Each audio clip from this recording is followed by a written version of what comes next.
En Tunisie, les débats sur la nouvelle constitution ont débuté. Mardi, les forces politiques de l'Assemblée constituante étaient invitées à présenter leur projet. Si les différents blocs parlementaires se sont accordés sur la garantie des libertés, des divergences persistent. Olivier Crézé. Consensus sur la garantie des libertés, désaccord sur la nature du régime politique. Lors de la plénière de la Constituante, tenue mardi 28 février au musée Bardo à Tunis, et consacrée à la présentation des projets de constitution des groupes parlementaires, les 4 groupes intervenant lors du débat ont été unanimes sur l'impératif d'inscrire dans la nouvelle constitution de la Tunisie la protection des droits et des libertés, la garantie de la liberté de pensée et de conscience et de l'organisation au sein de partis et d'associations. Le principal point de discorde entre le groupe du mouvement Ennahda et les autres groupes est l'adoption du référentiel des formations politiques de la Constituante comme source de législation et d'élaboration des lois. Pour Sabi Artig, représentant d'Ennahda, la Constitution doit être basée sur les principes islamiques pour garantir la réconciliation entre l'identité du peuple et les lois qui le régissent.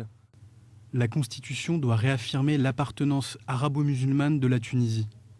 Le texte de la Constitution ne doit pas contenir des dispositions contraires au Coran et à la Sunna. Mouldi Riahi, du parti État catholique, a exprimé sa crainte que l'institution de la charia comme source principale de législation ne donne lieu à des surenchères que la société peut éviter. Il a proposé de son côté de se limiter à l'article 1er de la Constitution de 1959. Cet article fait l'objet d'un consensus entre tous les partis. J'appelle également à inscrire dans la Constitution le respect de la liberté de conscience, de la protection des lieux de culte et de la garantie de leur neutralité. Des divergences sont également apparues entre les groupes parlementaires appartenant à la Troïka au pouvoir sur la nature du système politique entre ceux qui appellent à l'adoption d'un système parlementaire unicaméral, souhaité notamment par Ennahda, un régime mixte mi-parlementaire mi-présidentiel comme le CPR ou un régime présidentiel modifié comme le demande État catholique.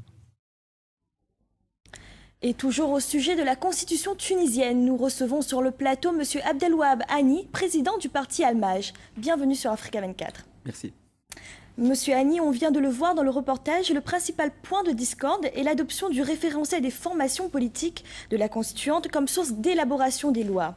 Plusieurs partis estiment que ce principe donnerait la primauté au parti Ennahda. Quelle est votre position à ce sujet? Alors notre position, il faut que le préambule de la Constitution consacre l'ancrage de la Tunisie dans son identité arabo-musulmane et sa dimension et son appartenance africaine et son appartenance au Maghreb arabe.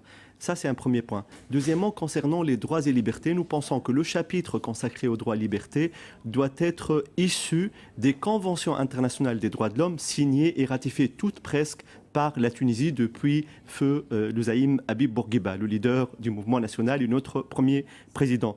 Et je pense qu'il faut revenir au consensus qu'il y a eu dans la Constitution de 1959 autour de l'article 1er qui dit que la Tunisie est un État souverain, sa religion est l'islam et sa langue est l'arabe et sa forme politique est la République.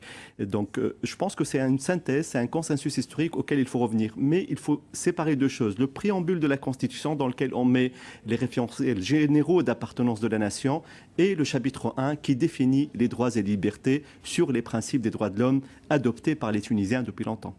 Vous parliez donc de la religion. L'autre source de divergence à propos de la Constitution est la séparation du religieux et du politique.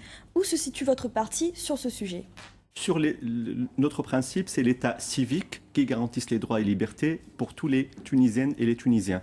Nous pensons que mettre une phrase ou un paragraphe dans le préambule sur l'identité du pays, c'est très important. Mais par contre, dans le chapitre droits et libertés, il faut que les droits soient issus du corpus international des droits de l'homme. Vous avez fondé le parti Al-Maj en 2011. Quelles sont les particularités de votre formation politique et qu'apportez-vous de nouveau au débat politique tunisien? Alors nous sommes une formation centriste et nous essayons de trouver et de dégager les compromis entre les Tunisiens, le consensus autour tunisien.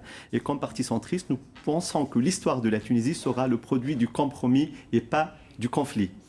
Deuxièmement, nous proposons aujourd'hui une constitution juste qui puisse être le fruit de cette synthèse entre les différents partis, les différents courants. Troisièmement, nous appelons aujourd'hui à un débat national, à une conférence nationale pour débattre des sujets les plus importants. Premièrement, la Constitution, mais aussi le chômage, le développement et notre positionnement sur la scène internationale notre future diplomatie après la Révolution.